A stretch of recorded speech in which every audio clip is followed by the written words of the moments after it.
మన ప్రభువైన యేసుక్రీస్తు పరిశుద్ధ నామములో ఈ పాడ్కాస్ట్ ద్వారా వాక్యం ఉంటున్న ప్రతి వారికి నా హృదయపూర్వకమైనటువంటి వందనాలు. దేవుడు మిమ్మల్ని దీవించును గాక. సామెతల గ్రంథం 17వ అధ్యాయము 22వ వచనం. సంతోషము గల మనస్సు ఆరోగ్య కారణము. చదివినటువంటి వాక్య భాగంలో మన ఆరోగ్యానికి ఉన్నటువంటి మూల హేతువు మనం గమనిస్తాం. అదేదనగా సంతోషముగా ఉండేటువంటి మనస్సు. నలిగిన, కృషించకపోయినా, కృంగిపోయిన మనస్సు కాదు, కానీ సంతోషముగా ఉన్నటువంటి మనస్సు ఆ మనిషికి ఆరోగ్యాన్ని కలుగ చేస్తుందని. మన యొక్క సంతోషము, మనస్సులో ఉన్నటువంటి సంతోషము ఒక ఔషధములాగా ఉన్నది.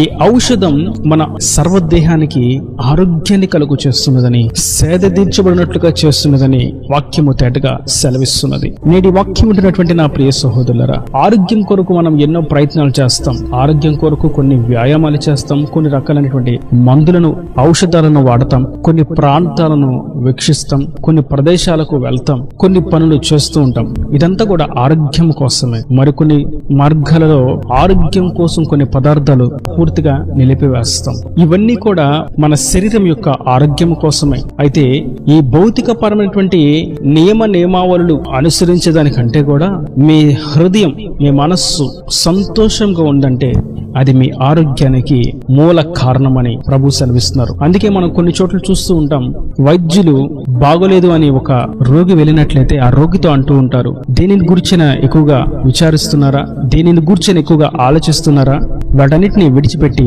మనస్సును నెమ్మలపరుచుకోండి, అప్పుడు మీకు ఆరోగ్యం వస్తుంది అని. దాని అర్థం అది సత్యమైనటువంటి వాక్కు, అది సత్యవాక్యం తెలియజేసినటువంటి జీవవాక్కు. మన యొక్క మనసు సంతోషంగా ఉన్నది అంటే మన యొక్క ఆరోగ్యం కూడా పదిలముగా ఉన్నది అని దాని అర్థం. ఇప్పుడు మనం గుర్తించవలసినటువంటి అతి ప్రాముఖ్యమైనటువంటి పాఠ్యం ఏదనగా, ఈ సంతోషం మనసుకు ఎప్పుడు వస్తుంది, ఈ సంతోషం మనసుకు ఎలా కలుగుతుంది. సంతోషం మనసునందు కలిగి ఉంటేనే ఆరోగ్యం అని మనం తెలుసుకుని ఉన్నాం. అయితే మనసుకు సంతోషం ఎలా వస్తుంది? కొన్ని సందర్భాల్లో మనం గమనించినట్లయితే కొన్ని వస్తువులను కొనుక్కోవటాన్ని బట్టి కంటికి సంతోషం వస్తుంది, కొన్ని ఆహార పదార్థాలు తినుటని బట్టి నాలుకకు సంతోషం వస్తుంది, కొన్ని విషయాలను వినుటని బట్టి చెవికి సంతోషం వస్తుంది, కొన్ని ప్రాంతాలకు వెలుటను బట్టి శరీరానికి సంతోషం అనిపిస్తుంది. అయితే మనసుకు సంతోషం వచ్చినప్పుడు మాత్రమే మన సర్వదేహమునకు ఆరోగ్యం కలుగుతుంది. మరి ఆ మనసుకు సంతోషాన్ని ఇచ్చేటువంటి పని ఏమై ఉన్నది? ఆ మనసుకు సంతోషాన్ని మనం ఎక్కడ పొందుకోగలుగుతాము అని చూసినట్లయితే దాని యొక్క మూలం కూడా ప్రభువు యొద్దనే దాగి ఉన్నది. అది ప్రభువులోనే దాగి ఉన్నది. ఎవరైతే ఆయన యొద్దకు వస్తారో వారు మాత్రమే సంతోషాన్ని అనుభవిస్తారు. ఈ విషయాన్ని మనం చూస్తాం యోహాను సువార్త 16వ అధ్యాయము 24వ వచనం. ఇది వరకు మీరేమీ నా పేరుట అడగలేదు, మీ సంతోషము పరిపూర్ణమగునట్లు అడుగుడి, మీకు దొరుకును. ఆయనను అడిగిన వారికి, ఆయనను వేడుకునిన వారికి, ఆయనకు ప్రార్థించిన వారికి సంతోషము కలుగుతుంది.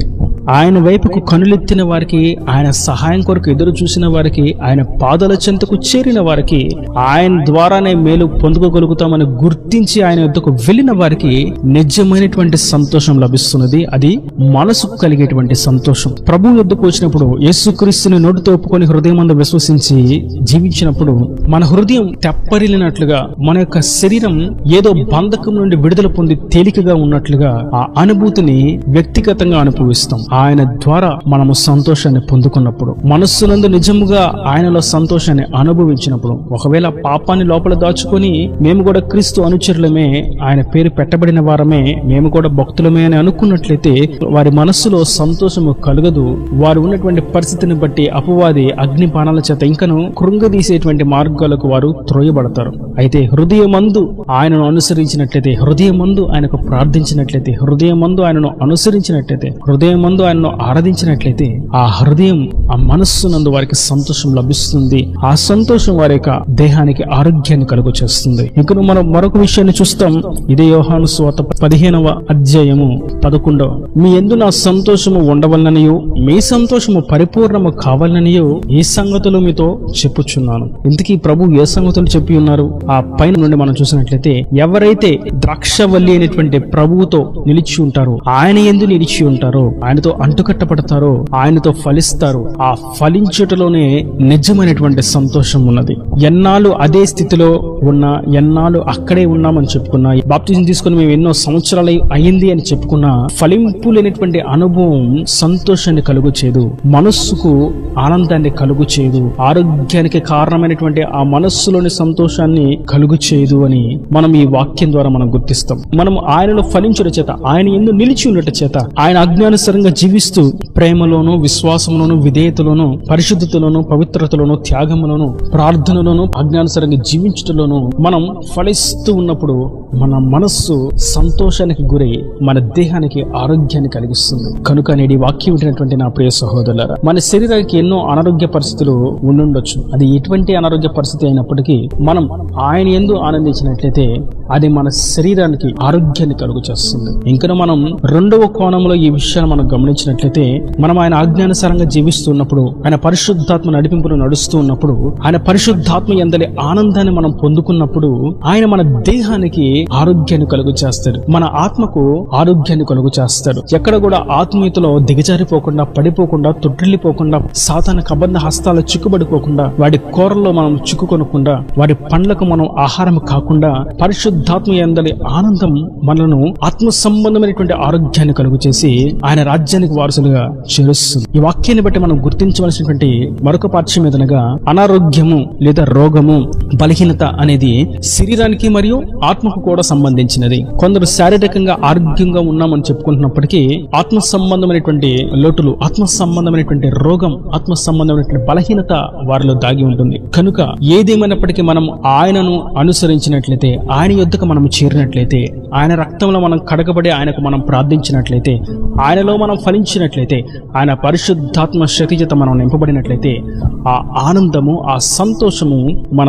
భౌతిక శరీరానికి మరియు మన ఆత్మకు కూడా ఆరోగ్యాన్ని కలిగిస్తుంది. మరెక్కడ కూడా మనకు ఈ ఆరోగ్యం లభించదు.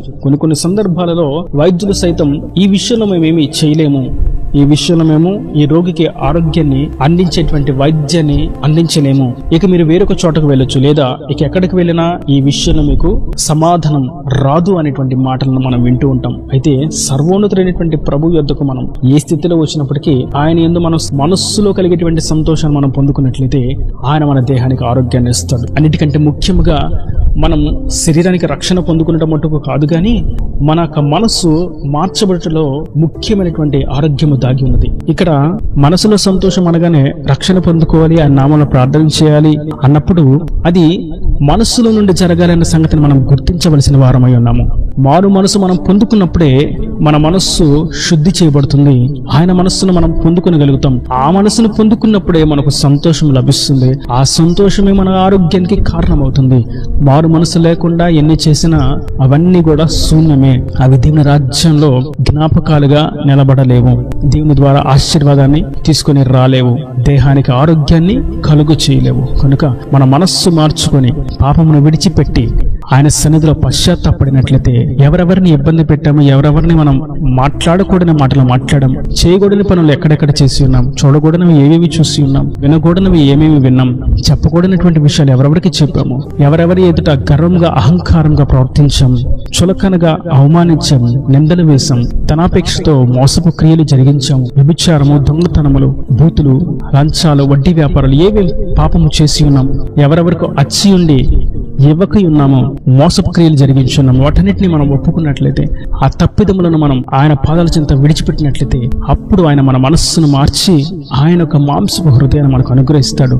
ఆ మనస్సు మనకు సంతోషాన్ని కలుగు చేస్తుంది, మన శరీరానికి ఆరోగ్యాన్ని తీసుకుని వస్తుంది. కనుక అట్టి విధంగా మన మనస్సు మార్చుకొని మారు మనసును పొందుకొని ఆయనకు ప్రార్థిస్తూ పరిశుద్ధాత్మను పొందుకొని ఆయన ఆజ్ఞానుసారంగా జీవిస్తూ ఆయనలో ఫలించినట్లయితే, ఆ సంతోషకరమైనటువంటి మనస్సు మనకు శారీరకంగాను ఆత్మీయంగాను ఆరోగ్యాన్ని కలుగు చేసి పరలోక రాజ్యానికి వారసులుగా చేరుస్తుంది. ఈయన దేవుని మాటల ప్రతిమైన హృదయం నీకట్టి ఫలింపు చేయనుగాక. ఆమేన్. God bless you. తలలు వంచి కన్నులు మూసినట్లయితే మీ కొరకు చిన్న ప్రార్థన. ప్రేమ స్వరూపీకరణ కటాక్షంగా తండ్రి, నా ప్రభు వాక్యాన్ని ప్రతి వారిని మీరు ఎండాలుగా దీవించండి, ఆశీర్వదించండి. సంతోషం గల మనస్సు ఆరోగ్య కారణమని మీరు సెలవిచ్చారు. ఆ సంతోషము మనసులో నుండి రావాలని, అది మీకు ప్రార్థించట చేత, నీ పరిశుద్ధాత్మను పొందుకొని నీ ఆజ్ఞానుసారంగా జీవిస్తూ ఆత్మ ఫలమును కలిగి ఉండట చేత, మరియు మనసు మార్చుకొని మారు మనసును పొందుకున్నట చేత దక్కుతుందని మీరు మీరు సెలవిచ్చారు. ఈ వాక్యాన్ని ప్రతి వారికి అట్టి విధంగా మారు మనసునిచ్చి రక్షణ పొందుకొని పరిశుద్ధాత్మ అనుభవంలోకి నడిపించబడినట్టుగా మీరు సహాయం అనుగ్రహించి సంతోషాన్ని కలుగు చేసే ఆరోగ్యాన్ని ఇవ్వమని, ఇక వారి ప్రతి అవసరతను అక్కర్ను నీ మహిమలో తెచ్చి నీ రాకడ రాజ్యం సిద్ధపరచమని యేసు పరిశుద్ధ నామమున ప్రార్థించి వేడుకుంటున్నాను తండ్రి. Amen, amen.